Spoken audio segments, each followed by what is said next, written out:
নাওত চকীত বিধায়ক নুৰুল হুদাৰ বান পৰিস্থিতি পৰিদৰ্শনৰ এক অভিনৱ দৃশ্য।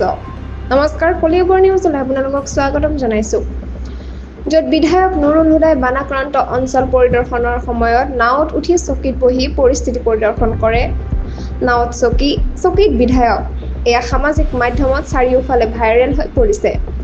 বহুতেই এই দৃশ্যক লৈ প্ৰশ্ন তুলিছে, নাওত চকীৰ প্ৰয়োজন নে লোকে দেখাৰ বাবেই অভিনয়? পূৰ্বাঞ্চলৰ বৰঘূনিত বান পৰিস্থিতিৰ মাজত বিধায়ক নুৰুল হুদাৰ এই বিশেষ পৰিদৰ্শনক লৈ এতিয়া চাৰিওফালে আলোচনা। নাওৰ মাজত চকীত বহি পৰিস্থিতি পৰ্যালোচনা, এয়া কিমান উপযুক্ত সেয়া সময়হে ক'ব। এতিয়ালৈকে বানাক্ৰান্ত বহু লোক সহায়ৰ আশাত আছে। এতিয়াও বহু গাঁও পানীৰ তলত।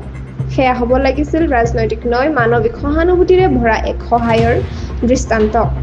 সংযুক্ত হৈ থাকক কলিয়াবৰ নিউজ চেনেলটোৰ লগত। চেনেলটো লাইক, কমেণ্ট, শ্বেয়াৰ, ছাবস্ক্ৰাইব কৰিবলৈ নাপাহৰিব। লগতে কাষতে থকা বেল আইকনটো দবাবলৈ নাপাহৰিব। ধন্যবাদ।